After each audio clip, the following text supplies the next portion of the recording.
Hola, buenas tardes. Vamos a dar comienzo a la charla Hispanidad.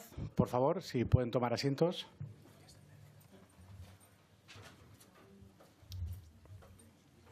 Buenas tardes. En primer lugar, gracias a todos por venir. Sé que la hora y el acceso pues no era lo más cómodo del todo, pero bueno, aquí ya estamos los que teníamos que estar. Así que en nombre de la productora López Linares Films y de Crux, os damos la bienvenida. Mi nombre es Borja Pérez de Brea y soy el servidor y fundador de Crux, que es quien patrocina este foro o charla sobre la hispanidad. The Crux es un proyecto de velas solidarias católicas que lo que ayudamos es a financiar tanto a enfermos como a desfavorecidos, así como propagar la evangelización tanto en España como ayer, por ejemplo, que abrimos ya el canal de México. Y para nosotros es un orgullo poder patrocinar este ciclo de conferencias sobre hispanidad. Si el tiempo lo permite, al final de la charla contaré un poco más sobre el proyecto de The Crux para aquel que no lo conozca. Pero bueno, hoy tenemos la fortuna de contar con tres grandes y apasionados historiadores que abordarán la historia de Hispanoamérica y el proceso de evangelización. Además, profundizarán en las más recientes producciones del director José Luis López Linares, en concreto España, la primera globalización, e Hispanoamérica, Canto a la vida y esperanza. Hablarán también del papel tan relevante que tiene el canal Hispanidad y la necesidad de que los jóvenes se involucren en la sociedad civil para frenar la secularización en Europa. El cambio está en nuestras manos. Por ello, debemos resaltar la importancia de la hispanidad en nuestra identidad y en nuestro futuro. Paso a presentaros brevemente a Elisa Menéndez Pidal, historiadora e historiadora del arte y especializada en relaciones institucionales y difusión del legado hispano. Actualmente trabaja en López Lee Films como coordinadora de colaboraciones con instituciones claves para promover la identidad y el patrimonio cultural hispano. Jacobo Lazcano, graduado en Administración y Dirección de Empresas por Richmond University of London, va a ser la única cosa que diga en inglés, Elisa. Ha vivido allí durante 10 años y actualmente ocupa un relevante cargo en España, en Madrid. Y luego nos acompaña, por último, Pedro Otero, graduado en Administración de Empresas y máster en Economía por la Universidad Carlos III de Madrid, diplomado asimismo en Cine por la Escuela de Artes TAI y estudiante en Filosofía por la UNED. Desde hace varios años también trabaja junto a Elisa en la productora López Linares Films como documentalista y comunicación. Pues nada, sin más preámbulos, doy el paso a mis compañeros. Gracias.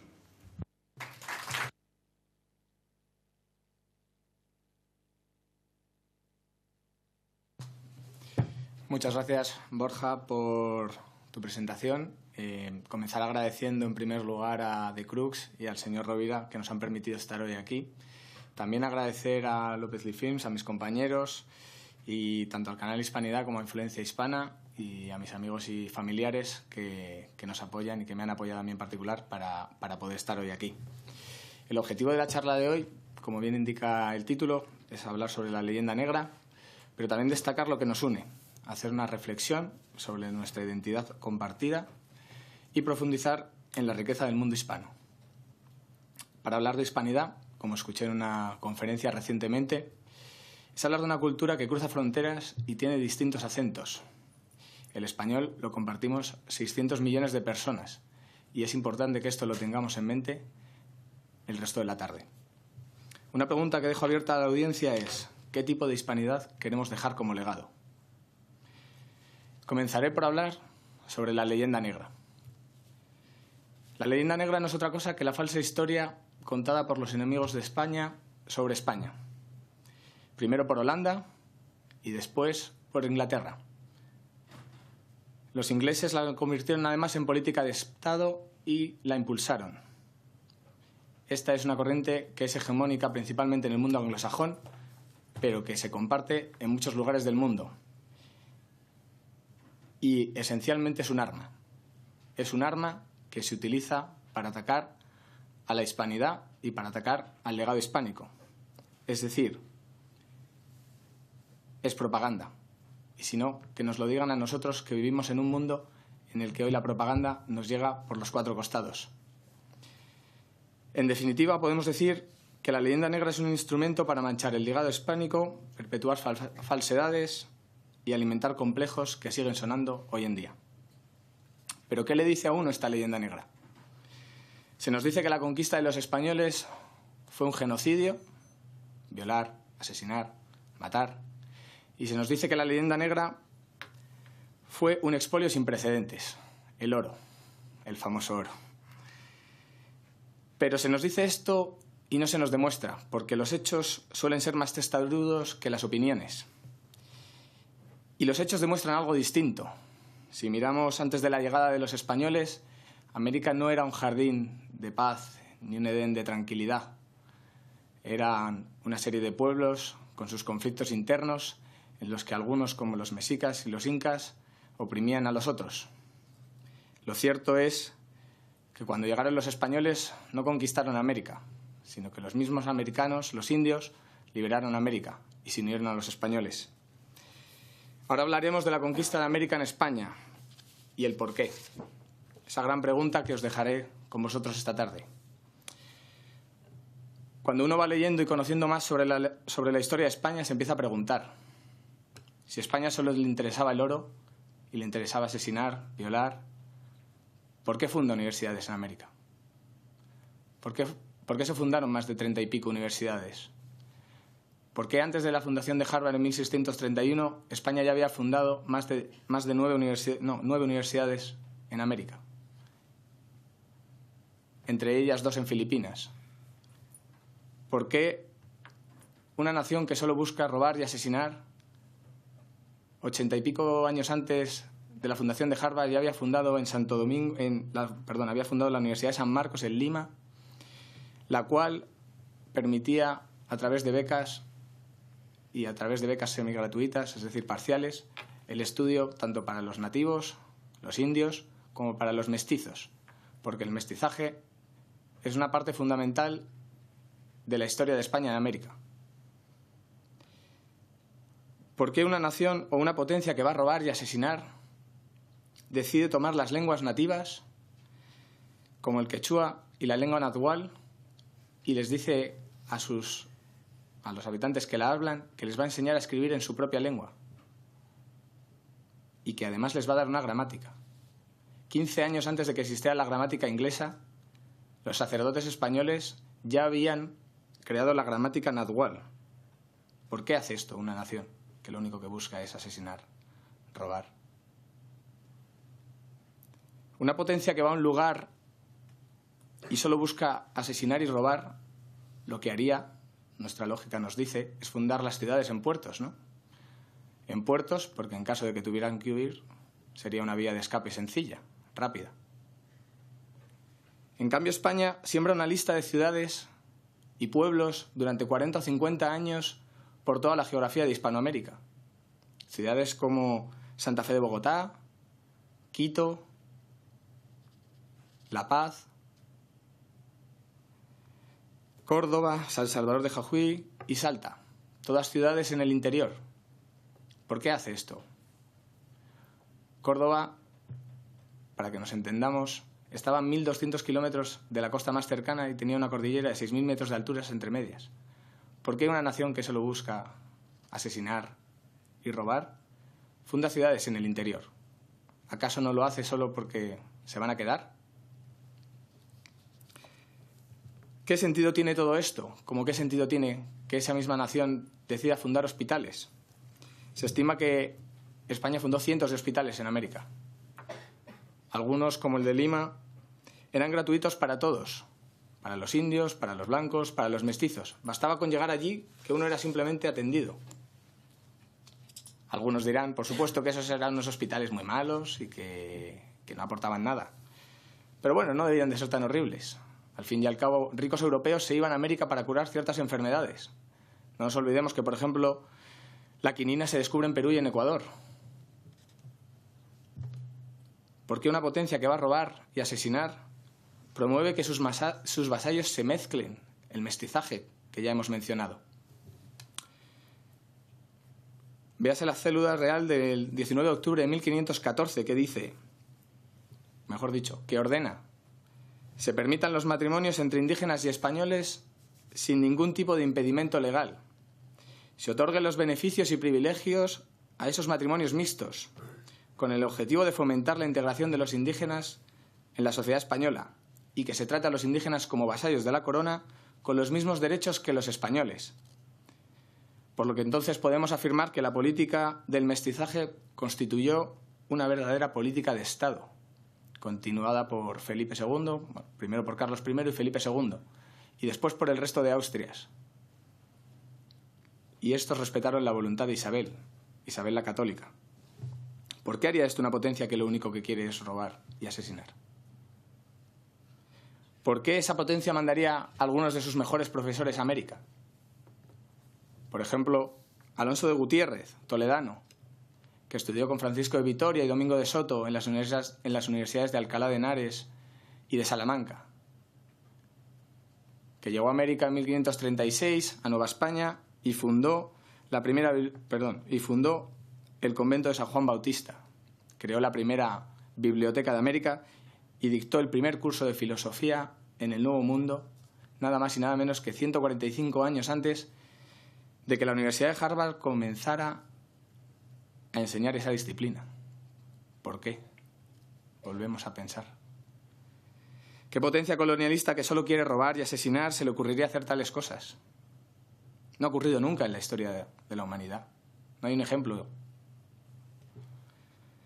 ¿Por qué esa misma potencia que solo quiere asesinar y robar emite leyes de forma continua, mejorando su sistema para que esos indios o esas personas nativas o esos mestizos tuvieran mejores derechos en América? ¿Por qué? En 1545 Isabel rechazó por primera vez la esclavitud de los indígenas y ordenó que se les pusiera en libertad. En 1503 autorizó el trabajo de los indígenas en las encomiendas, indicando que no podían ser esclavos y que debían de ser pagados por su trabajo.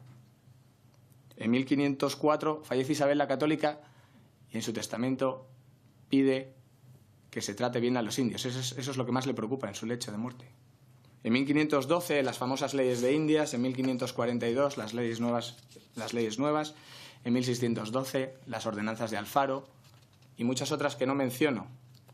¿Por qué hace esto un país que solo busca robar y asesinar? ¿Por qué ese país establece audiencias?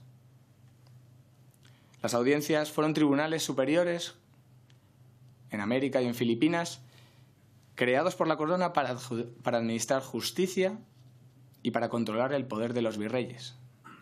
Ya preveían entonces que los virreyes no podían tener todo el poder. Limitaban el poder del virrey esas audiencias y además aseguraban el cumplimiento de las leyes de Indias, es decir, controlaban que los derechos de los indios eran defendidos. Antes de 1631 el virreinato de Nueva España ya contaba con 2 audiencias. La primera en Santo Domingo de 1511. Fíjese que temprano, se descubrió América en 1492. La siguiente en 1527, que fue la audiencia de México y supervisaba toda Nueva España. ¿Qué potencia colonialista que solo quiere robar y asesinar haría esto? No ha ocurrido nunca, ¿no? ¿Y en qué cabeza cabe? Uno se para a pensarlo un segundo y dice, ¿por qué? Ya lo decía Sócrates en su famosa mayéutica, el arte de parir ideas. En muchas ocasiones lo importante era la pregunta para que el individuo pudiera buscar la respuesta. Se basaba en hacer preguntas para estimular el pensamiento crítico.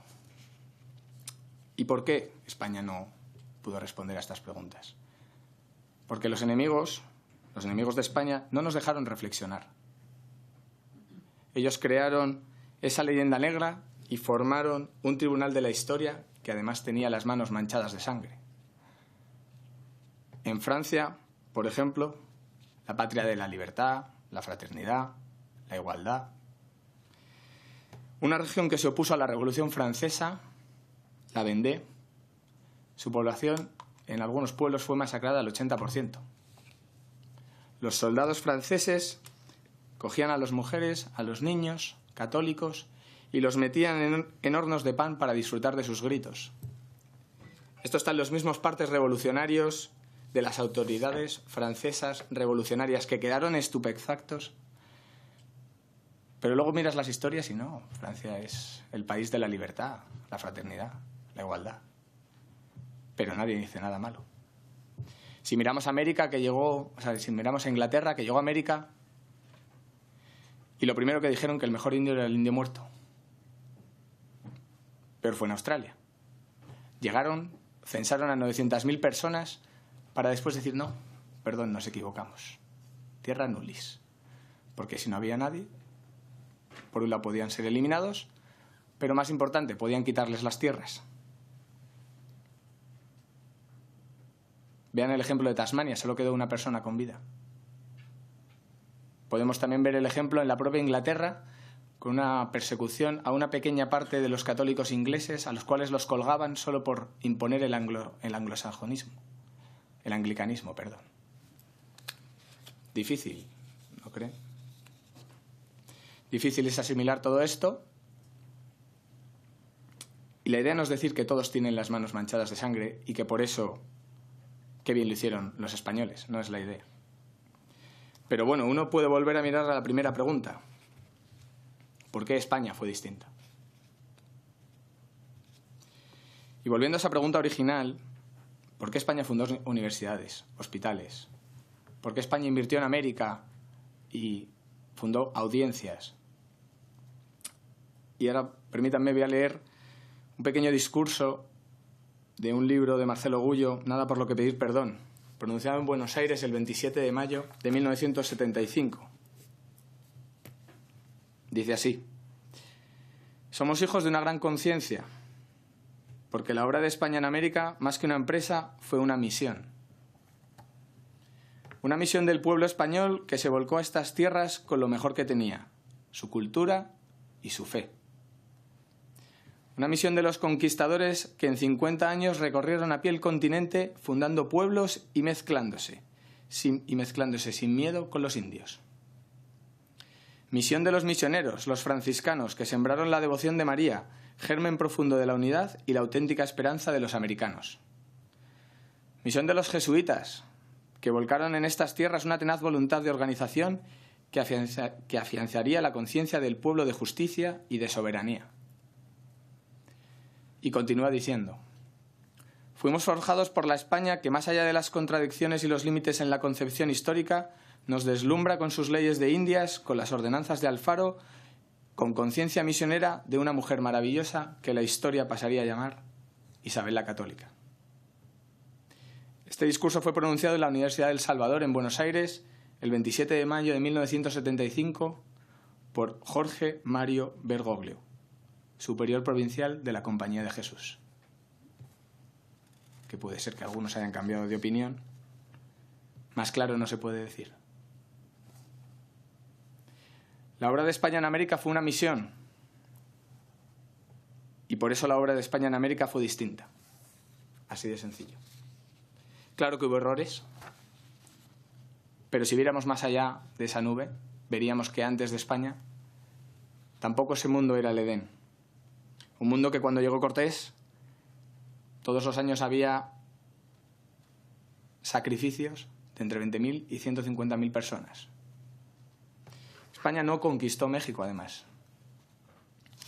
La conquista de América o la conquista de México la hicieron, como he dicho al principio, los indios, hartos del imperialismo de los aztecas, que acompañaron, por ejemplo, a Hernán Cortés, que con 200 o 300.000 hombres de los tochaltecas y otros pueblos indios consiguieron derrocar a los aztecas. ¿Dónde iba a ir Cortés con 500 o 700 hombres? Es decir, que esos señores eran soldados del rey de Castilla, porque se unieron a Cortés. Pero España fue distinta, sobre todo, no porque fuera un país católico, porque los franceses y los portugueses también eran católicos. Y veamos qué tal fueron las colonias de Brasil y África. Si no, díganme ustedes dónde están las universidades, ¿Dónde están los hospitales? ¿Dónde están las plazas mayores? ¿Dónde están las audiencias en esos países, en esas regiones? España fue distinto debido a una mujer, Isabel la Católica, y es su impronta la que le dice a los españoles con su testamento que esas normas, que esas personas no serán jamás esclavos, sino que serán libres. Estos territorios que Isabel aún intuye, pero están por descubrir, indica que no serán colonias, sino que serán reinos en igualdad de condiciones, virreinatos. Permítanme que les lea el testamento de Isabel la Católica en 1504. Encargo mucho a los reyes, mis sucesores, que así lo hagan y cumplan, y que este sea su principal intento, y que no consientan ni den lugar a que los indios, vecinos y habitantes de dichas Indias y tierra firme, ganadas y por ganar, reciban agrado alguno en sus personas ni bienes, sino que manden que sean bien y justamente tratados.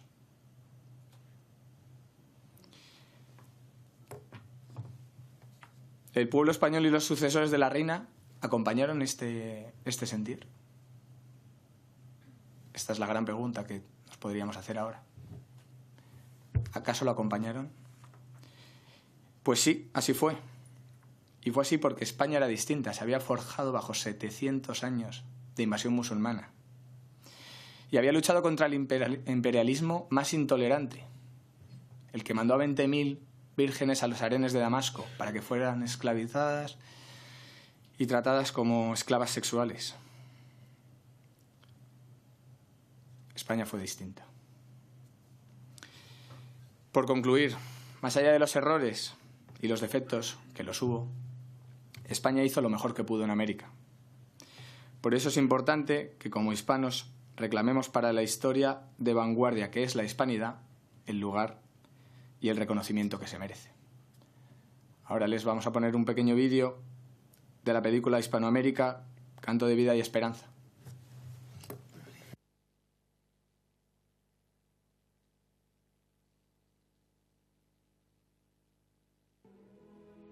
Los hispanos nos desconocemos y lo poco que conocemos no nos parece bueno. Hemos pasado despreciando lo que somos y no hemos rescatado las historias hermosas de la conquista. Yo soy de una ciudad que se llama Santa Marta, la primera ciudad fundada sobre las costas de Sudamérica, por un notario de Triana que se llamó Rodrigo de Bastidas, con la historia más hermosa. Fundó la ciudad a través de un pacto con los nativos originales. Él pagó con su vida un sueño. 500 años después, nosotros queremos que el sueño de Bastidas sea posible, que podamos vivir unidos en la diversidad. A todos como hispanoamericanos nos hace falta darnos cuenta de toda la riqueza que tenemos, de verdad. Y a partir de ahí vamos a empezar a contarnos otra historia. Conozcámonos un poco más para poder vivir bajo el sol desde nuestros parámetros y dentro de la civilización hispánica, que es nuestra casa.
Hasta el momento en que los españoles llegan a América, cada continente tenía su raza.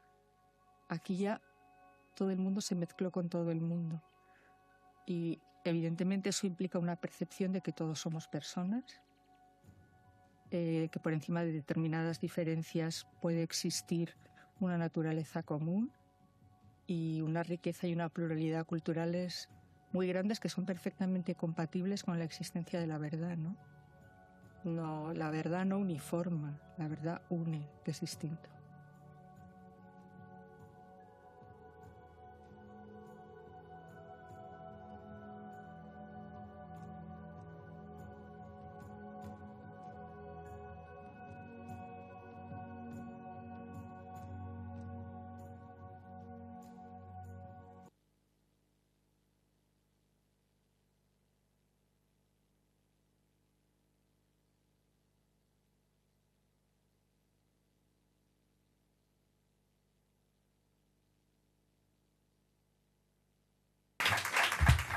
Hola a todos.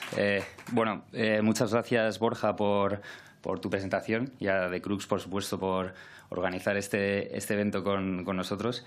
Creo que ha sido muy generoso presentándome como historiador. Yo solo soy un apasionado o un amante de la historia que tiene la suerte de poder dedicarse, aunque sea parcialmente, a ello, a estudiarla y a descubrirla. En el contexto pues de la productora en la que trabajo, que es Lopelli Films. Muchas gracias, Jacobo, por tu exposición. Ha sido sin duda muy interesante y además es muy alentador y muy, diría incluso gratificante ver la pasión con la que hablas la pasión y la profundidad con la que hablas de todos estos temas. O sea que enhorabuena.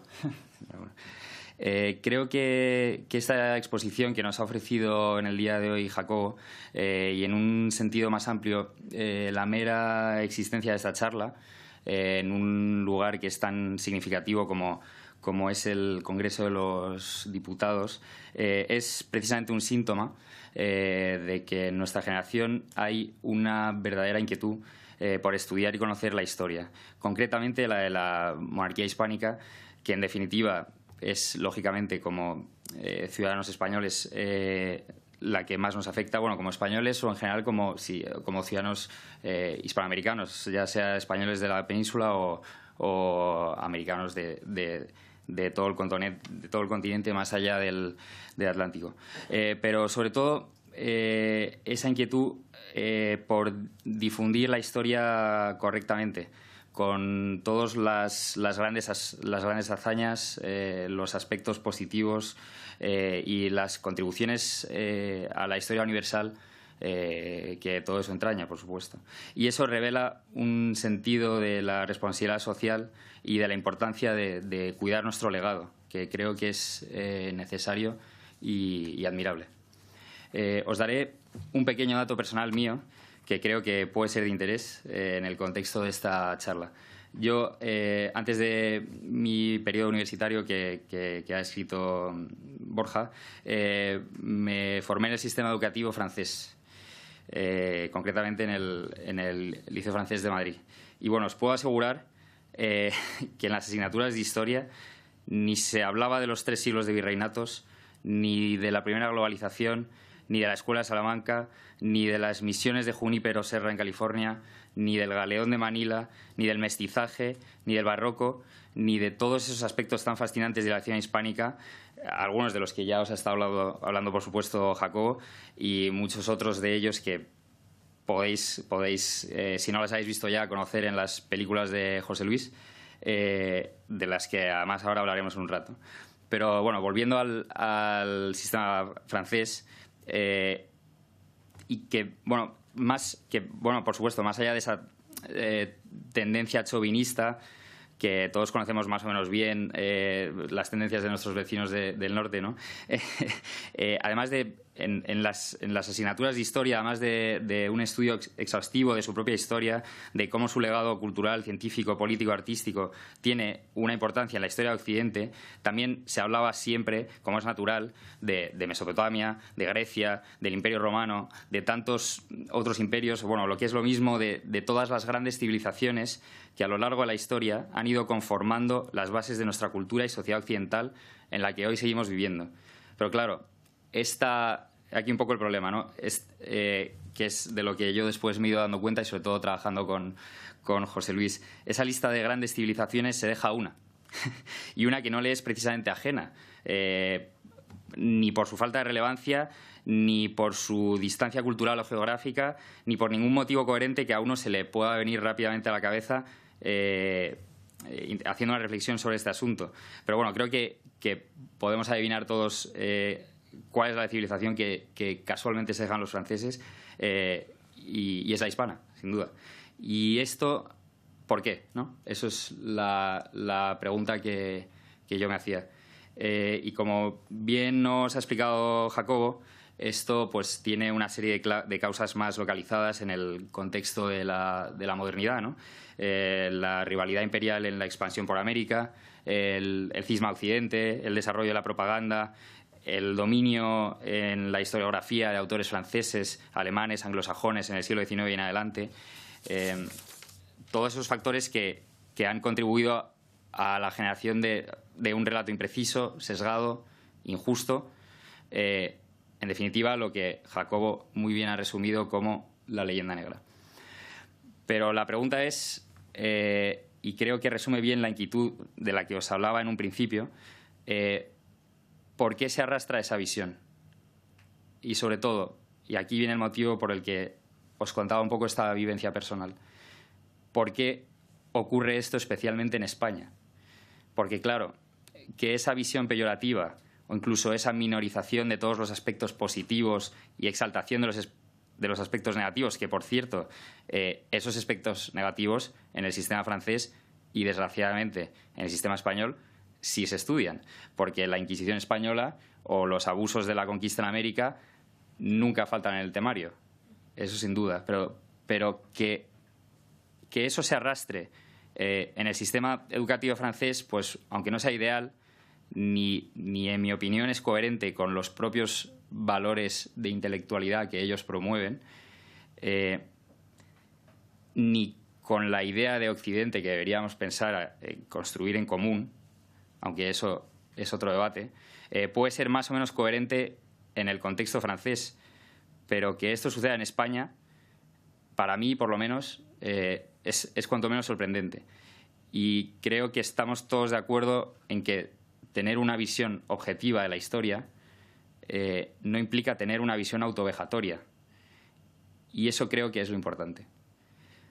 Pues en esta línea, en fin, creo que la reacción, la rebelión, el no estar conformes con esta situación, con esa sensación general de baja autoestima, es lo que nos ha llevado aquí, a interesarnos, a estudiar, a hacer este esfuerzo por divulgar nuestra historia, para hacerle justicia y, sobre todo, hacernos justicia y a nosotros mismos y a nuestros antepasados. Y esto, en definitiva, es lo que creo que nos une a todos nosotros aquí. Y lo que ha unido, antes que a nosotros, y desde hace ya unos años, a una generación de historiadores, artistas, pensadores hispanos, de la que forman parte personas como José Luis López Linares, por supuesto, el director de España en la plena globalización y Hispanoamérica, Canto de Vida y Esperanza, y el presidente de la productora en la que trabajamos Elisa y yo, Elvira Rocabarea, Carlos Leáñez, Juan Miguel Zunzunegui, Adelaida Segarra, Carmen Iglesias, la directora de la Real Academia de la Historia, Marcelo Gullo y tantos otros. Y precisamente porque esta generación ya ha surgido, siento que es importante que nosotros, especialmente los jóvenes, tomemos de alguna forma ese testigo. A nuestra manera, por supuesto, pero sería una pena, por lo menos así lo veo yo, que se perdiera ese esfuerzo. Y ahora os preguntaréis que qué hago yo aquí. o quién soy y por qué os estoy contando todo esto.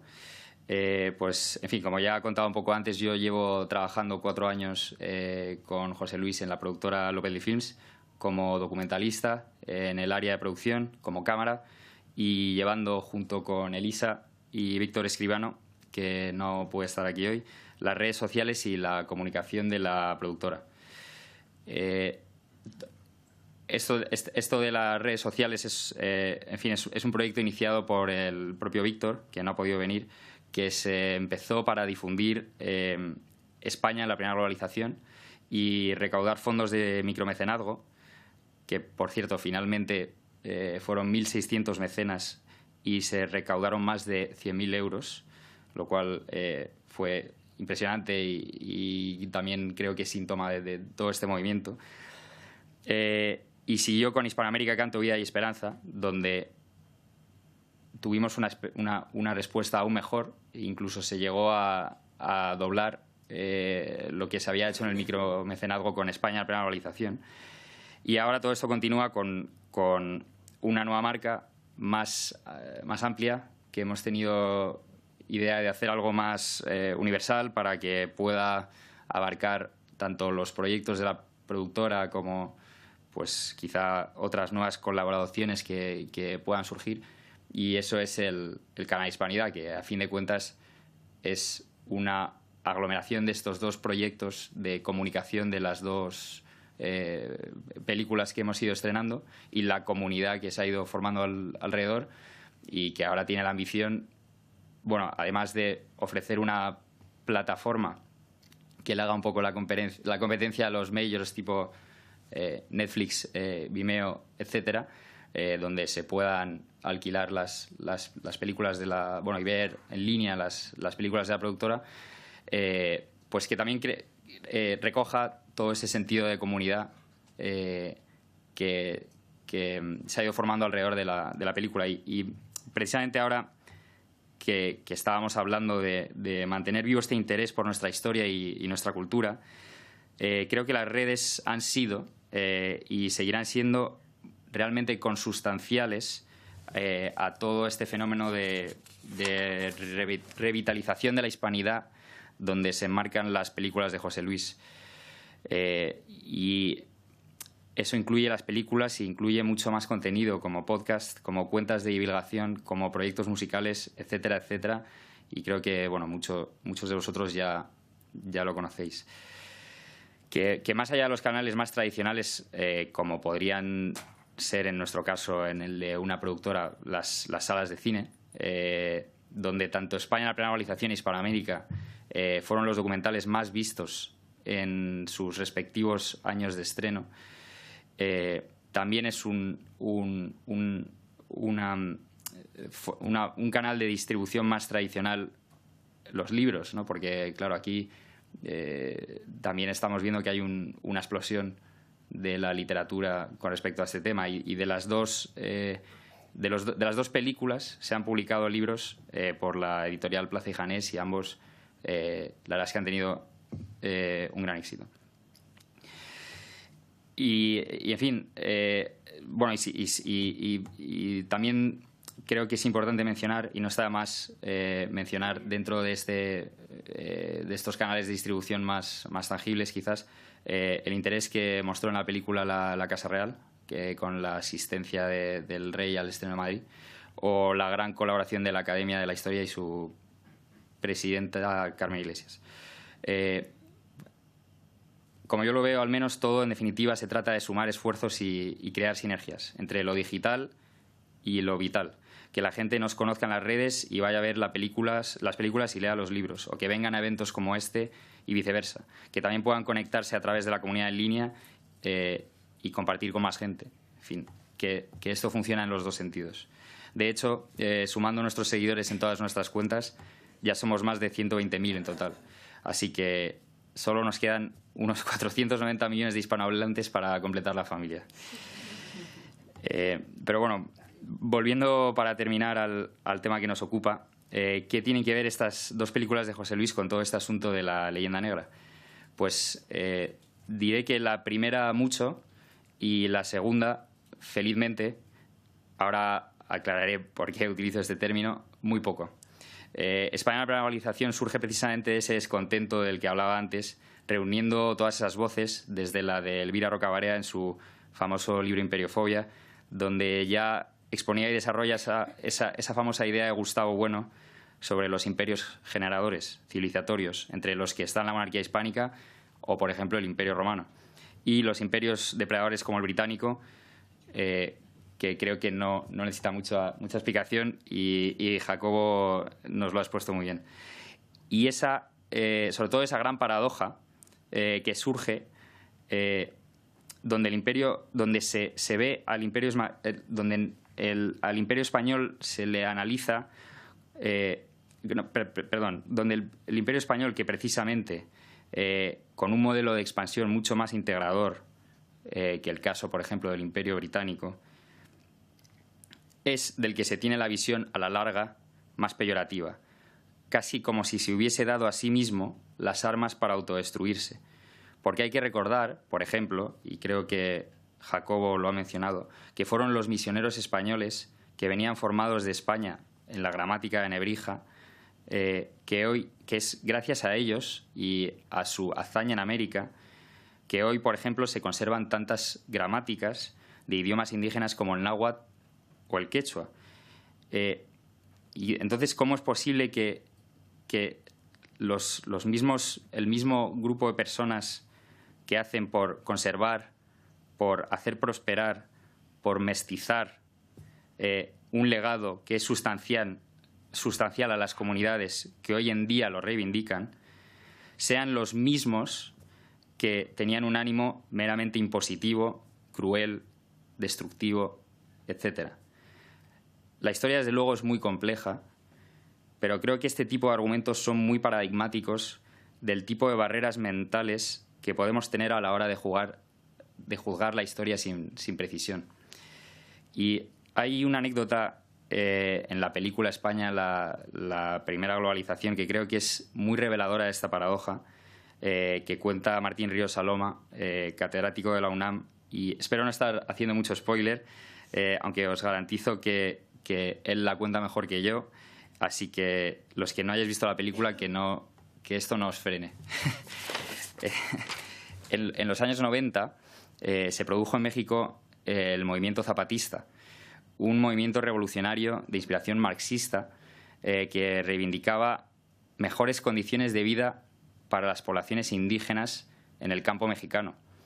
Esto derivó en unos acuerdos firmados entre el Gobierno de México y los revolucionarios zapatistas, los acuerdos de San Andrés, donde se lograban varias mejoras en las condiciones de vida de los indígenas que vivían en el campo de México.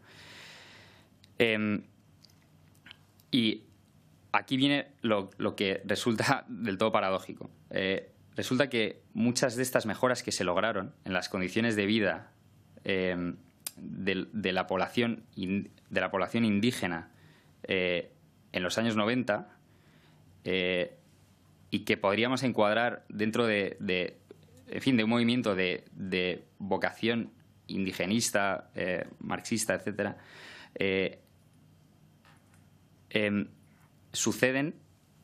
coinciden en gran medida con las condiciones que tenían esas mismas poblaciones durante el periodo virreinal,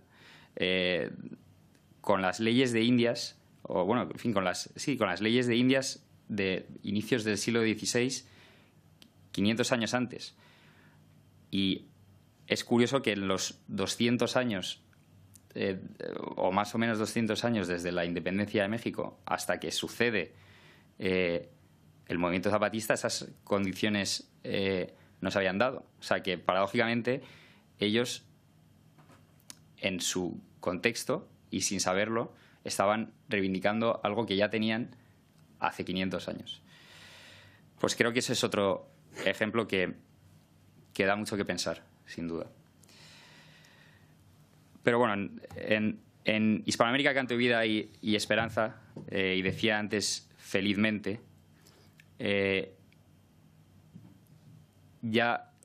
digamos que el tema de la leyenda negra quizá es un asunto más superado, porque aparece como una superación, porque la propia película creo que en sí es una superación de esa visión catastrofista y es una celebración también con una mirada muy fuerte en la actualidad y en el futuro de todo lo que nos es común a todos los hispanos. Y creo que esa evolución de una película a la otra, desde el enfrentarse a una historia sesgada y negativa, que no es lo mismo que una historia crítica, porque creo que realmente se puede, como decía antes, ser crítico sin ser autovejatorio, a reconocer que es importante celebrar los aspectos y contribuciones positivas que construyeron y construyen nuestro legado. Y es aquí a donde va esta nueva película, y yo creo que este es el buen camino. Y como esto es mucho mejor verlo que os lo cuente yo, os hemos traído un pequeño adelanto de Hispanoamérica, Canto, Villa y Esperanza, precisamente sobre esta idea de mestizaje y de belleza compartida alrededor del barroco como arte de la hispanidad, que creo que es en lo que merece la pena centrarse. Y después, bueno, en fin, Elisa os hablará un poco más de ello y quizá os dé algunas notas sobre el próximo proyecto de la productora que espero que os interese. Y, en fin, nada, muchas gracias por vuestro tiempo. Espero que esto os anime a ver las películas si no las habéis visto ya, o quizá a verlas otra vez. Muchas gracias. Gracias.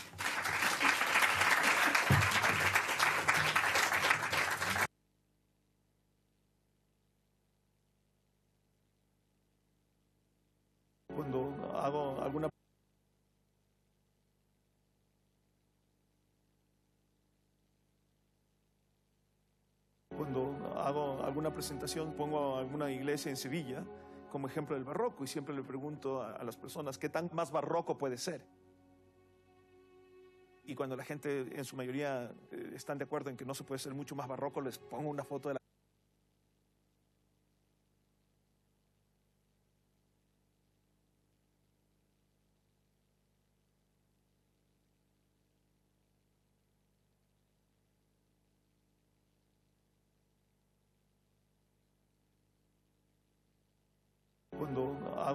presentación, pongo alguna iglesia en Sevilla como ejemplo del barroco y siempre le pregunto a las personas qué tan más barroco puede ser. Y cuando la gente en su mayoría están de acuerdo en que no se puede ser mucho más barroco, les pongo una foto de la Compañía de Jesús.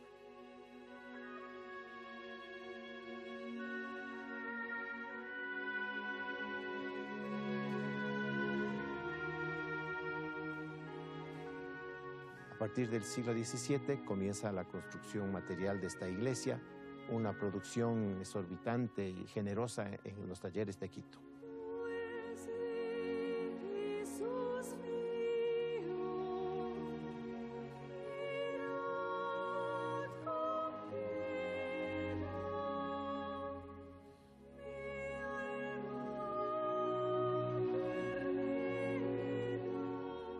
La mano de obra que se empleó a lo largo del siglo y más que duró la construcción fue mayoritariamente indígena y mestiza.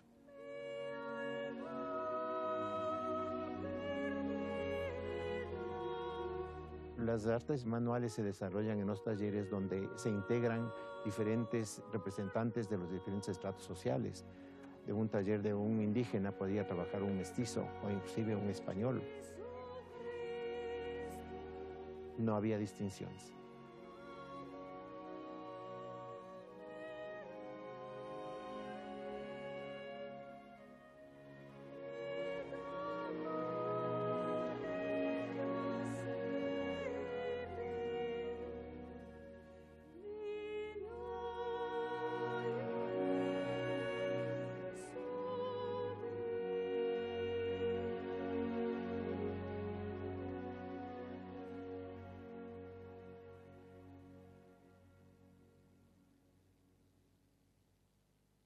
El barroco no es solamente un estilo artístico, debe entenderse como una forma de vida, como una postura ante el mundo, porque era una atmósfera donde la vida civil y la religiosa corrían en paralelo.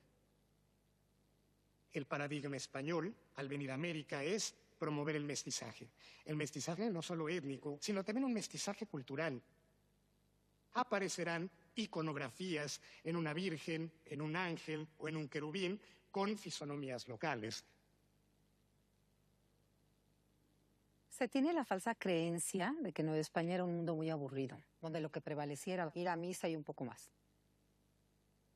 Y cuando te acercas a la documentación, lo que encuentras es que es un mundo lleno de fiesta, de colorido.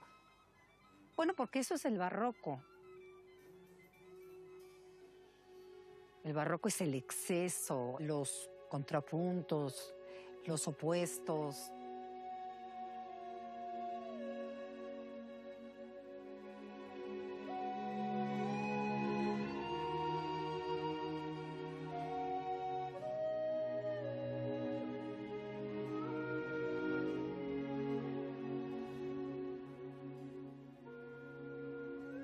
Uno siente la conversación con Dios, la paz del espíritu, la plenitud de la obra de arte total, la generosidad de las generaciones que nos han precedido, también la ansiedad, el miedo, todo está ahí. También los límites, lo frágil que es la existencia humana, ¿no?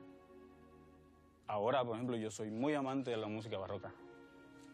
O sea, a mí me gusta por encima de cualquier cosa, o sea, por encima de lo clásico o romántico que pueda haber, yo prefiero lo barroco. El barroco es lo que los españoles hacen para mantenerse conectados.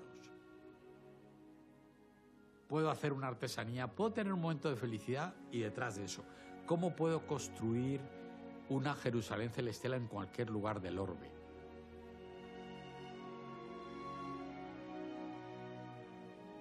Yo a veces reflexiono acerca del barroco no solamente como un estilo musical, sino como una manera de vivir. Se puede ser feliz en cualquier lugar, eso es ser barroco. Y ahora esa es la gran lección que nos deja el barroco.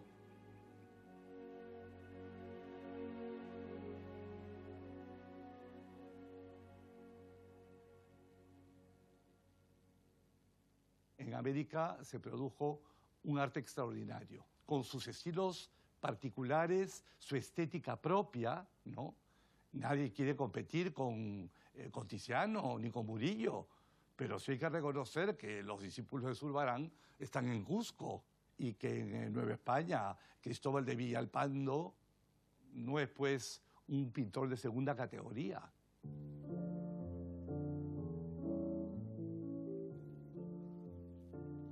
América tiene que formar parte de la conciencia española porque ha habido un momento histórico donde hemos sido el mismo pueblo.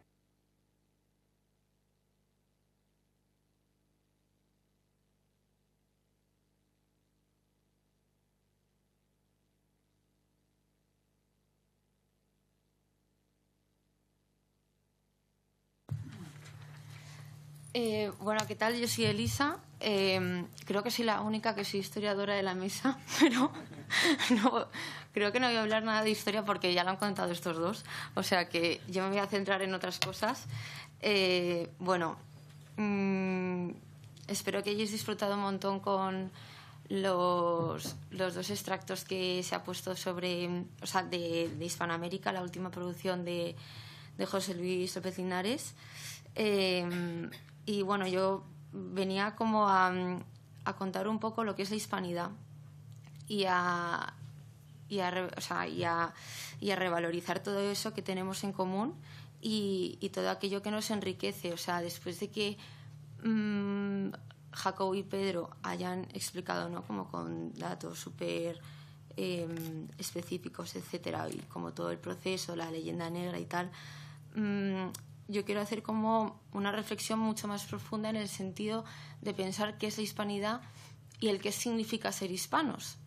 Y yo creo que, bueno, pues esta parte de la peli lo explica fenomenal, ¿no? O sea, el arte barroco, siendo un movimiento artístico que nace en Italia, es que se adapta fenomenal a la personalidad de los españoles. Y los españoles lo acogen perfectamente. Y de repente pues llega a América y, como dice el historiador de Ecuador, ¿no? O sea, te pongo una iglesia de Sevilla, vale, esto es barroco, ¿no? Bueno, pues es que ahora te voy a poner la iglesia de la Compañía de Quito. Ahora dime qué es más barroco. Entonces, o sea, el arte barroco es la hispanidad pura, o sea, es la personalidad propia del español, ¿no? Pero unido a ese mestizaje. O sea,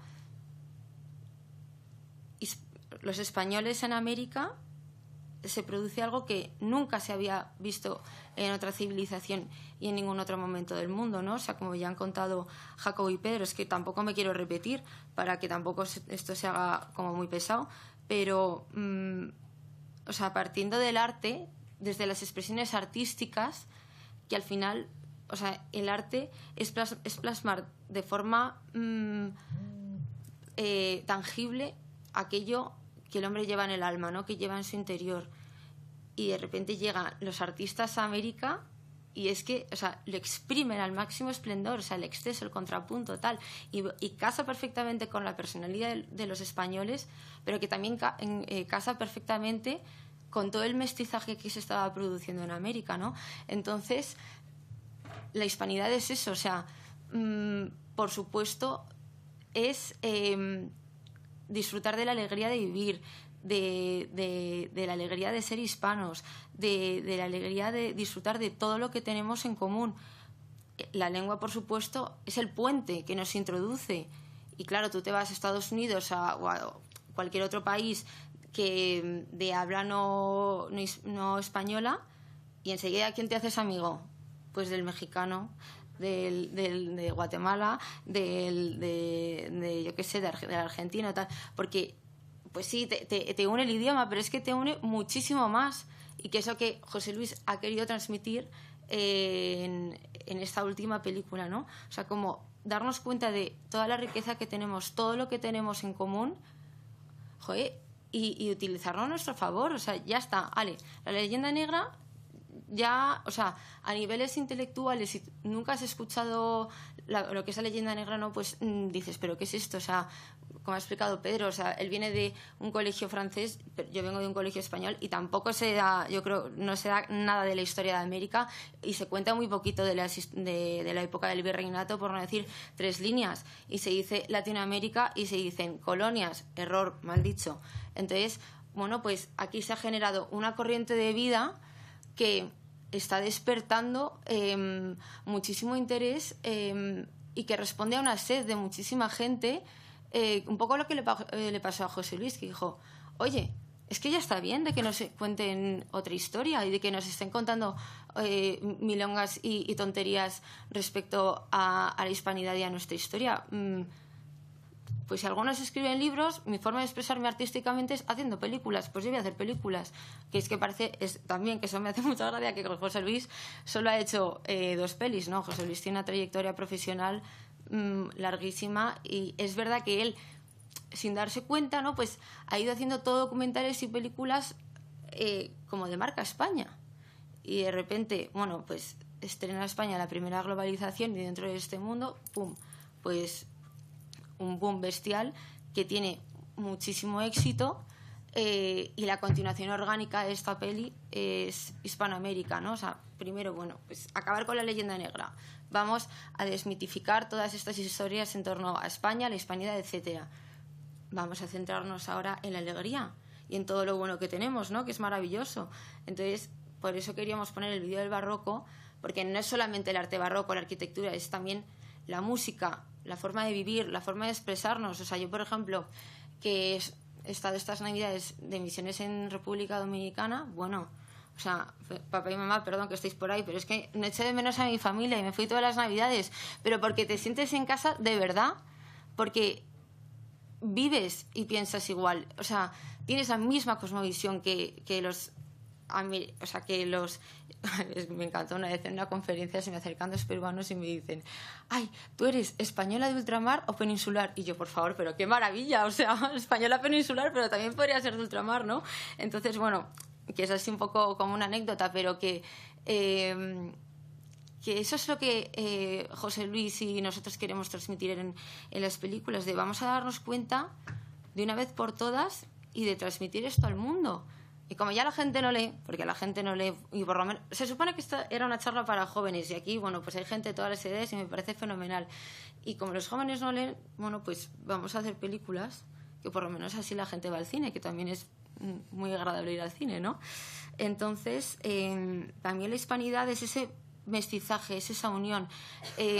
Y te das cuenta que el español iba con un ánimo de mestizo brutal, ya lo dice Isabel la Católica en su testamento, cásense, españolas con indios, indios con españolas, pero ya no es solo eso, o sea, es una fusión de todo, desde las técnicas locales, ¿no? O sea, España no llega y acaba con la técnica de la caña de maíz, de no sé qué, no, es que lo acoge, acultura todo eso y lo incorpora a la propia tradición de la monarquía hispana y se hace un conglomerado maravilloso, ¿no? Y que es el resultado de lo que tenemos a día de hoy, ¿no? Que es la hispanidad. Y luego, por centrarme también en otra cosa, a mí me apetece un montón animar a los jóvenes y a todo el mundo, de verdad, a interesarse por las humanidades. O sea, yo fui al Mater Salvatoris, fui la única de 180 de todo el curso que estudió historia de carrera. Que es que, de verdad, que las humanidades es importantísimo, que está fenomenal. De derechos, sí, todo eso es muy bien. Pero que lo que quiero decir es que las humanidades nos recuerda al hombre quién es, o sea, le hace trascender de una manera u otra, ¿no? O sea, bueno, gracias a Dios Pedro hace filosofía y este señor de aquí sabe mucho de historia. Pero lo que quiero decir es que, o sea, hay que volver a leer, hay que volver a disfrutar de nuestra cultura.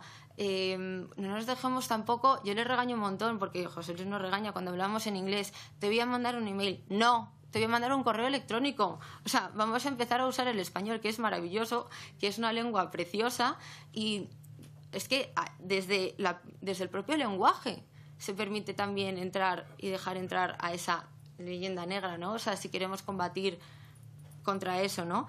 Entonces, las humanidades son esenciales, porque es que si no, ahora lo vamos a ver, que vamos a poner otro vídeo, va a llegar otra persona y te va a decir quién eres, si tú no sabes quién eres y si tú no conoces tu pasado. Entonces, es importantísimo conocer la historia para entender tu presente, que yo por eso estudié historia, porque yo decía, sí, ¿por qué hemos llegado hasta aquí? Habrá pasado algo antes, ¿no? O sea, hay unas causas que han provocado unas consecuencias. ¿Pero por qué ha pasado eso, no? Entonces, a mí esa inquietud es la que me llevó a estudiar carreras de humanidades, ¿no? Y, bueno, en realidad ya no estudio historia porque ahora ya me dedico a buscar financiación para las producciones de José Luis. Pero, bueno, que animo muchísimo a eso, o sea, a volvernos a enamorar de nuestra historia, a enamorarnos de lo que somos, de todo lo que compartimos, o sea, tanto de los españoles como los hispanos todos, o sea, lengua, cultura católica, seas creyente o no lo seas, misma forma de educación, o sea, de vivir, de la familia. El domingo es el día de familia. ¿En qué otro país pasa eso del resto del mundo? En ninguno. Solo pasa en España y en los países hispanos. Pues por algo habrá sido, yo creo, ¿no? Así que, bueno, podría seguir hablando y hablando sobre la hispanidad porque es maravillosa, pero tampoco quiero ser aquí una aburrida. Y quiero contar, como ya ha adelantado un poco Pedro, el siguiente proyecto de José Luis, que se va a llamar We de Hispanos, que va a seguir un poco con, yo le digo, José Luis, ya está, la trilogía de la hispanidad, fenomenal. Va a tratar sobre el legado hispano en los Estados Unidos y vamos a aprovechar muy inteligentemente que en el año 26 es el 250 aniversario de la independencia de las 13 colonias, no de Estados Unidos, bueno, de Estados Unidos, y decir, vale, pues España ayudó económica y militarmente a la independencia, ¿no? Pero ¿y toda la raíz hispana que hay en América? Es que no lo saben ni ellos. Y bueno, ya hemos empezado el rodaje y hemos empezado a descubrir cosas y tal. Y es que es maravilloso. O sea, la película va a ser la bomba y no es por venderla, que yo me encargo de eso. Pero que de verdad que va a ser una brutalidad. Y sobre todo quiere seguir un poco en esa línea de desmentir esas cosas de pues eso, que el caballo no nació en las praderas de Wyoming, que es que lo trajeron los españoles de Castilla, ¿no? O tantas otras cosas, o tantos tópicos que se piensan. Y toda esa mezcla, ¿no? También que se produjo, que es que el virreinato llegaba hasta Alaska. Si Dios quiere, iremos a Nootka a grabar, porque hasta allí llegaron los españoles y yo creo que nos subieron subiendo porque hacía mucho frío, que si no hubiesen seguido subiendo al norte de América. Y sobre todo esa raíz hispana tan profundas que ni siquiera los propios americanos conocen, o pues siguiendo la línea de los ingleses se han seguido contando otra historia, la historia que a ellos les ha beneficiado, ¿no? Y también los testimonios vivos, la hispanidad de la actualidad en Estados Unidos, que es una brutalidad, que es que después de México es el segundo idioma, o sea, el segundo país del mundo que más se habla español, que cuando estuvimos rodando en Miami no hablamos en inglés en ningún momento, que es que eso es una pasada. O sea, no sé, es el presente, pero también es el futuro, ¿no? Y yo creo que tenemos que ser muy conscientes de eso, y seguir en la línea, ¿no? de seguir mostrando la verdad, de seguir mostrando la belleza, de seguir mostrando la riqueza de ser hispano y de compartir todo lo que tenemos en común. Y tampoco me quiero enrollar mucho más, no sé si me falta algo más. Bueno, esta foto, este cuadro, que es un cuadro de Ferrer de Dalmau, que sale en la película, es muy bonito porque es la llegada de los 12 franciscanos al puerto de Veracruz en México, y bueno, son los misioneros que llegan a América, sucios, desastrosos, haraposos, tal, y de repente pues Cortés se arrodilla y le da un beso ¿a quién era, Pedro? Sí, a Fray... Ay, no me acuerdo ahora. No, Toribio... No, sí, no, Fray Hernando... Bueno, ya no me acuerdo. Uno de los... Toribio de Benavente, eso, que no me acordaba del nombre. Y es brutal porque justo, o sea, se dice que la evangelización empieza el 13 de mayo de 1524, y justo el año pasado se cumplieron 500 años de esa evangelización, y también va muy en línea con The Crux y con toda la labor que hacen, que es la verdad que una maravilla. Y no me quiero así enrollar mucho más, y pasamos al vídeo de Huehispanos, que es la siguiente película en la que estamos trabajando.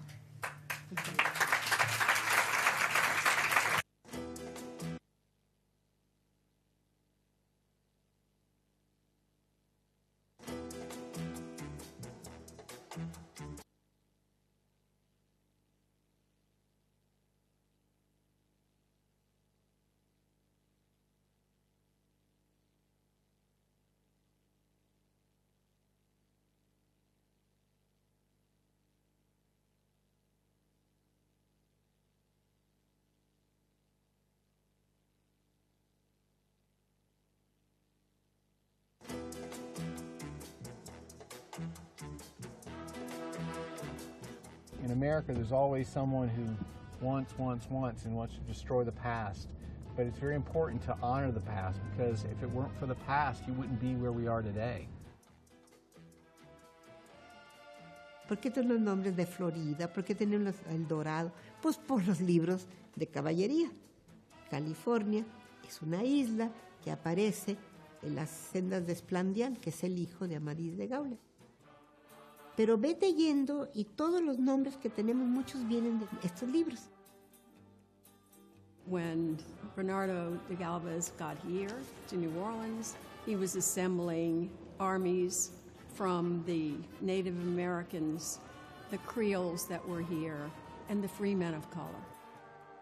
There's no doubt that I think that had Spain not assisted the United States, or the fledgling United States, they would not have been able to achieve victory. Esta iglesia está en Miami. Cuando estos hispanoamericanos que venimos de distintos sitios, cuando llegan aquí y entran, van a otro mundo. Hay aquí una atmósfera que los abraza y tal vez es la historia común de todos nosotros. El barroco fue el arte que abrazaba a todos y por eso no importa de dónde vengas, cuando la gente viene dice, ¡ay, es como en mi país! Todos los animales domésticos que no había, vacas, cerdos, chivas, borregas, gallinas, caballos, trajeron semillas en la bolsa de plantas que ni existían aquí, que ahora están. Todo eso entra en la expedición en 1598.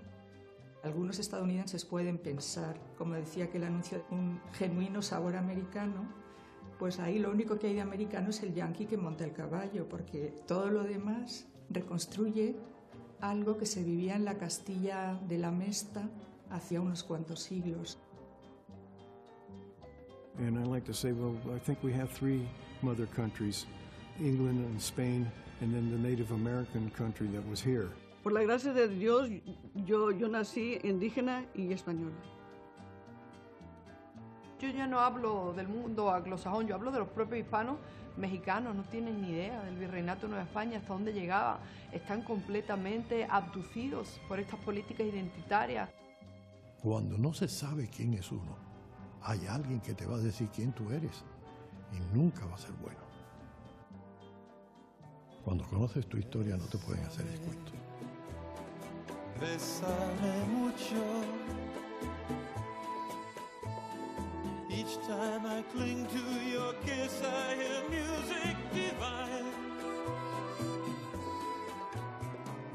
Bésame, bésame mucho. Hold me, my darling, say that you'll always be mine.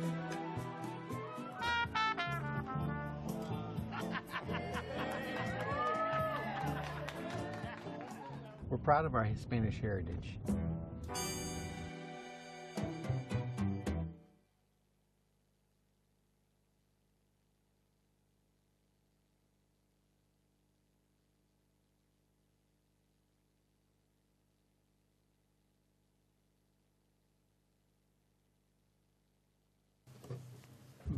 Vamos a dejar tiempo para una o dos preguntas antes de dejar Radio Crux.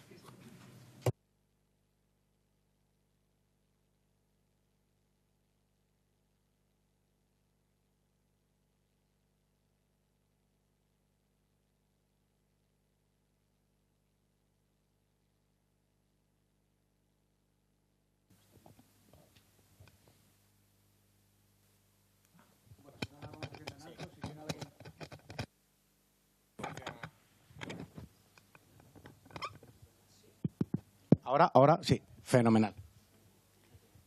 Muchas gracias. Primero que todo, quiero agradecer a la Fundación de Crux por la labor que está haciendo y porque a través de ustedes nos convocan a esta charla de esta noche. Quiero, en segundo lugar, animar a estos jóvenes que, como lo dijeron, son apasionados y amantes de la historia, a que sigan investigando, sigan estudiando, para que, como decía aquí el joven que había estudiado en el colegio francés, tomen el testigo de todos estos historiadores hispanistas que han hecho de la hispanidad o que le han dado un renacimiento, para que ellos tomen el testigo del trabajo que se viene haciendo, porque efectivamente la hispanidad, pues es que no se puede ni siquiera resumir, pero la hispanidad tiene una cosmovisión propia del mundo, de la familia, de la vida, de la sociedad. Y ese trabajo que hizo España en América, que soy española de ultramar, pues fue muy grande. Como lo decían con el testamento de la reina, no solamente dijo que defendieran a los indígenas, es que fue el nacimiento de los derechos humanos. No son las Naciones Unidas las que nos lo dan. Sentó las bases la reina y llevó la seguridad social, que hoy se habla tanto, que Jacobo hablaba de los hospitales. Lima, solo Lima tenía 6 hospitales y nos dio la educación, la seguridad social, el arte florido y un valor muy grande de la hispanidad, que lo han destacado aquí los 3 jóvenes que intervinieron, el mestizaje. Hizo de la raza una amalgama de colores que vino a enriquecer y a darle un tinte único a nuestra cultura hispana. De modo que los invito a que sigan trabajando, nos sigan convocando y a que todos leamos sobre la hispanidad para conservar nuestro legado. Que, como decía el hispanista Pablo Victoria, para desmontar la leyenda negra, porque lo que no supimos hacer los hispanos fue ganar la guerra de la propaganda. Ellos no la ganaron, pero ahora nosotros, trabajándola y difundiéndola, podemos ganarla. Muchas gracias.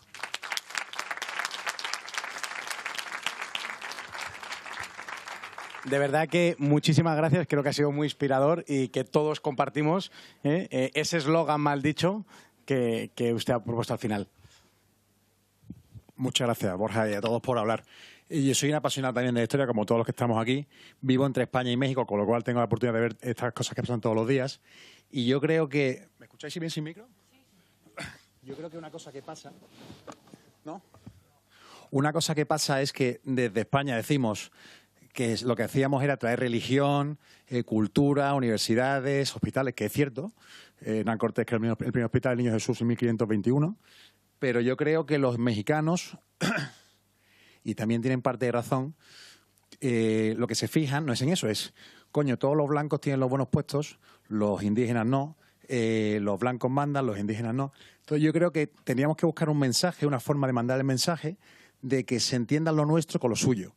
Porque si no, tú estás hablando en japonés y te responden en chino. Nunca nos vamos a poner de acuerdo y tenemos todos partes de razón. Con lo cual sería, España hizo cosas muy bonitas y cosas menos bonitas, como era normal en ese contexto, y encontrar un mensaje en el que se entienda lo uno y lo otro, creo que será la única forma en la que dejemos siempre de hablar de historia negra, etcétera, etcétera. Con lo cual os invito a la tercera película, que le demos una vuelta para que no sea todo discutible, uno en japonés y otro en chino.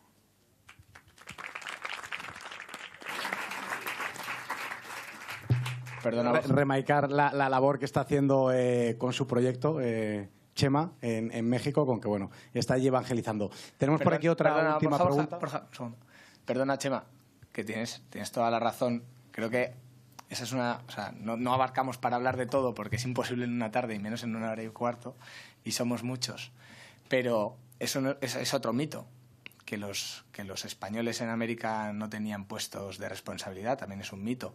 El ejemplo quizás más evidente, o dos ejemplos bastante evidentes. Uno, en 1812, cuando se firma la Constitución española en las Cortes de Cádiz, la famosa Pepa, Joaquín de Mosquera y Figueroa, que era un colombiano del sur de Colombia, vino como representante de lo que entonces era el Virreinato de Nueva España, fue elegido, ¿vale?, por las Cortes como la persona que debía publicar y sancionar haciendo las veces de Fernando VII, y a él fue al que se le nombró presidente de la Tercera Regencia Española.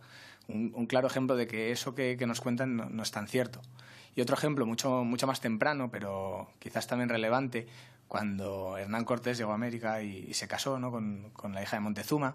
Su hijo Martín fue amigo personal del rey Felipe II y luchó en las mismas batallas que todos los españoles. Luchó en Argelia, luchó en la Flandes protestante, luchó de hecho en el levantamiento en el sur de España y fue nombrado, tuvo varios cargos como militar muy importantes, entre ellos fue nombrado miembro de la Orden de Santiago, fue nombrado dentro de los 13 de la Orden de Santiago, que era aún más distinguido.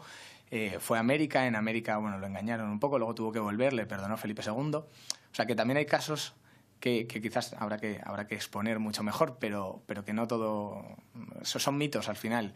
La verdadera diferencia no era si eras americano o eras español. La verdadera diferencia, que era lo que pasaba aquí, si eras un vasallo en España de Castilla y venías de un ambiente pobre, pues vivías en esa realidad. Y si eras un noble castellano, pues vivías en otra realidad. Y lo mismo pasaba en América. Los nobles criollos vivían en una realidad y los campesinos, vasallos del rey de España en América, pues vivían en otra. Pero bueno, muchas gracias por mencionarlo. Bueno, vamos a dar paso a la última pregunta, porque nos es congreso, no por otra cosa. Bueno, muchas gracias y enhorabuena por la convocatoria, que es tan estimulante y efectivamente, como se ha dicho aquí, es una maravilla poder vivir esta de una juventud que viene tan luchadora y con estas ideas tan claras. Una pregunta práctica, sencillamente. ¿Cómo podemos acceder al canal Hispanidad? ¿Cómo ha ido el estreno de Hispanoamérica en Hispanoamérica? ¿Y para cuándo es el estreno de la siguiente película? Bueno, lo primero, si quieres que Elisa os cuente un poco más lo de la siguiente película, pero respecto al canal Hispanidad es una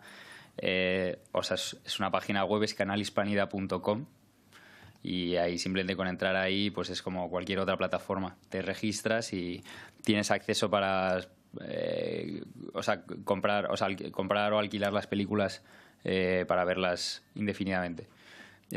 Y bueno, aparte también estamos en varias redes sociales, en Instagram, en X y en YouTube, y ahí pues vamos subiendo todo tipo de contenido, avances, clips cortos, fragmentos de entrevistas y pues muchas otras cosas para ir pasando el mensaje y que esté un poco vivo el asunto, además de luego las películas en los cines.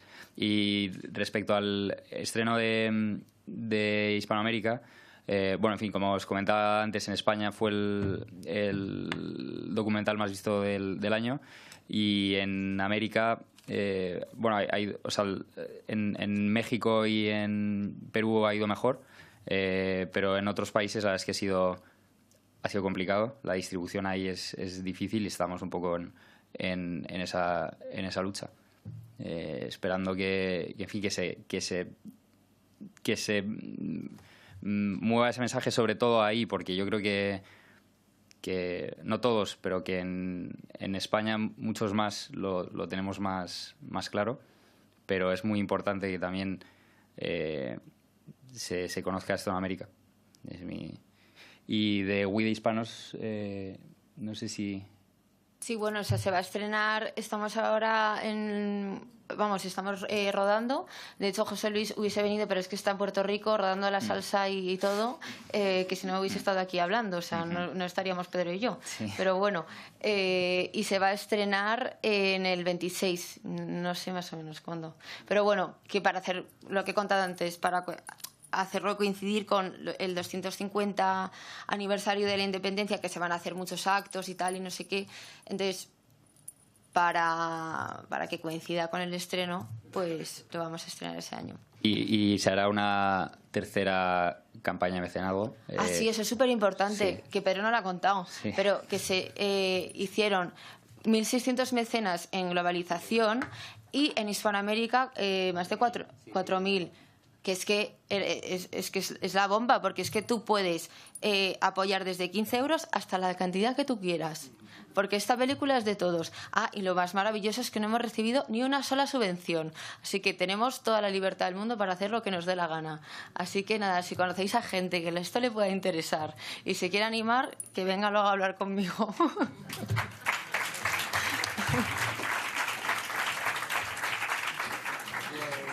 Y ya que hable Borja de The Crux, que es gracias a él por el que estamos aquí. Sí, justo voy a enlazar con lo que estaba comentando Elisa, de poder financiar, ¿no? Yo no sé si, creo que algunos por caras conocidas conocen el proyecto de The Crux. Que levante la mano quien lo conoce.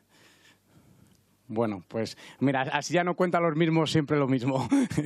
Bueno, pues The Crux nace en el santuario de Lourdes. Nosotros somos hospitalarios. Aquí hay alguna persona también hospitalaria. ¿Dónde está Pipi? Aquí Pipi, tenemos por aquí también a Nuria, Alicia. Bueno, nosotros lo que hacemos es acompañar a enfermos al santuario para que pidan por su sanación. Y allí es donde yo me quedé sorprendido de cómo el enfermo, a través de una vela de oración, puede pedir por su sanación con la fe de que se va a sanar. Esto traducido es que la procesión mariana de las antorchas, yo iba acompañando a un enfermo con parálisis cerebral en su silla de ruedas y claro, yo le veía con tanta fe pidiendo por su sanación, ¿no? Que me quedé impactado y llegué a Madrid en el Santísimo diciendo yo tengo que hacer algo con la luz de Cristo, y de ahí es donde me vino la inspiración de lo que es la vela de decoración, la vela de hogar, que actualmente, bueno, pues es tendencia y la podemos ver en un montón de tiendas y marcas de lujo que están impulsando, ¿no?, pues la categoría de velas de decoración. Y de ahí es de donde nace The Crux, que las... Uy, va, bueno. Da igual, no te preocupes, Nuria. Que las habéis visto por aquí expuestas. Lo que hemos hecho ha sido fusionar las dos, la vela votiva con la vela de decoración. Y de ahí es de donde nace el nombre de The Crux. The Crux en latín significa con la cruz. Cada uno tenemos nuestra propia cruz por la que rezamos y rezamos a través de velas de oración. ¿Vale? Y luego, si lo podéis ver en las páginas web, en Instagram, el logotipo son las 3 cruces del Calvario juntas, que además también evocan a una vela encendida.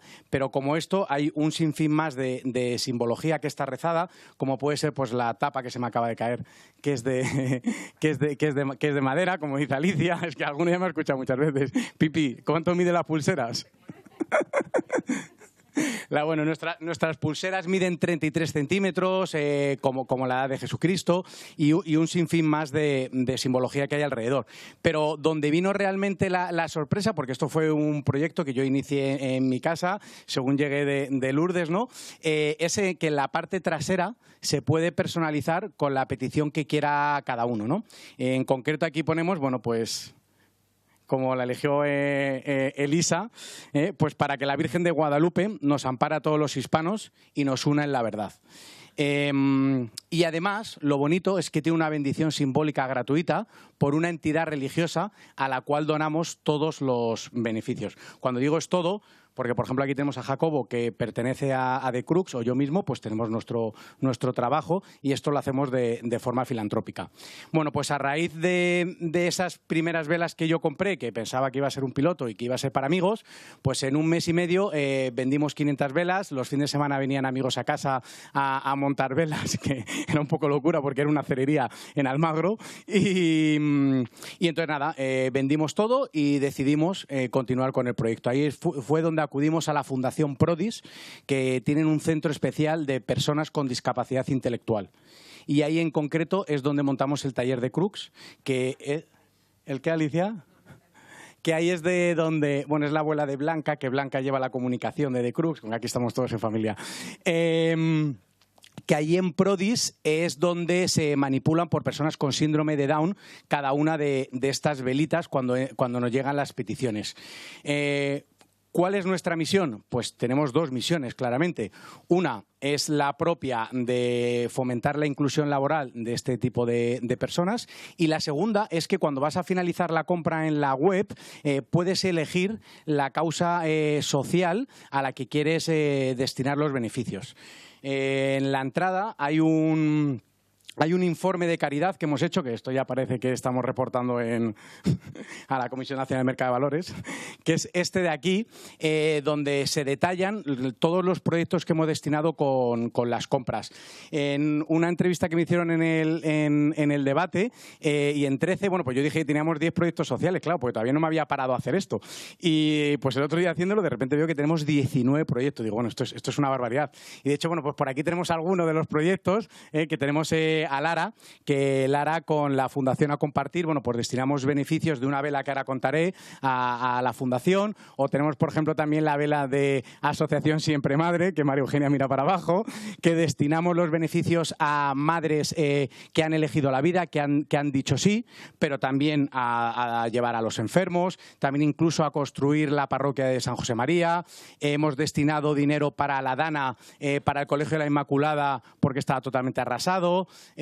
Por supuesto, estamos súper unidos a López Linares, a José Luis, con todo lo que está haciendo, y así un sinfín más: niños con autismo, parálisis cerebral, apoyo al apostolado juvenil, becas para llevar al jubileo ahora a Roma, etcétera, etcétera. Y la verdad que el proyecto un poco pues ha cogido una envergadura que ni nosotros no lo queremos. De hecho, pues el año pasado Jacobo y yo estuvimos en Guatemala y claro, pues Jacobo estaba todo el rato hablándome de esto y yo digo, porque yo voy aquí a Guatemala a llevar mis velas para poder ayudar, y Jacobo con lo suyo de la hispanidad, tal, bueno, pues de ahí de donde salió. A lo que quiero llegar es que pues hicimos misiones en Guatemala.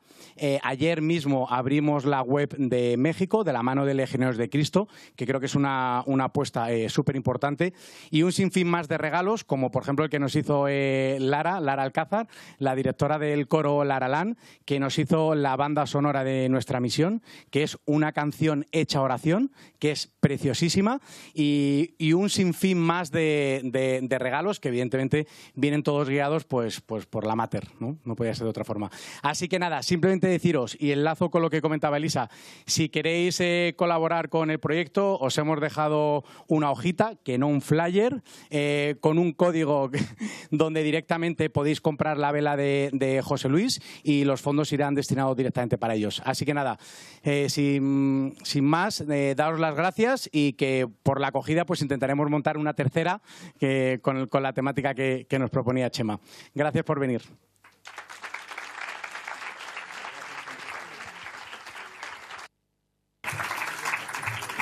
Nada, y ya para acabar, bueno, que muchísimas gracias a todos por haber venido, por haberos animado a escucharnos aquí, a estos cuatro. Y nada, gracias sobre todo por las donaciones, por los 10 euros que habéis hecho de Bizum, y si a alguno se le ha olvidado, se le ha escapado, se le ha olvidado por lo que sea, que lo puede seguir haciendo, ¿vale? Y nada, y luego también eso, a comprar la vela de Guadalupe, que es nuestra patrona. Un beso.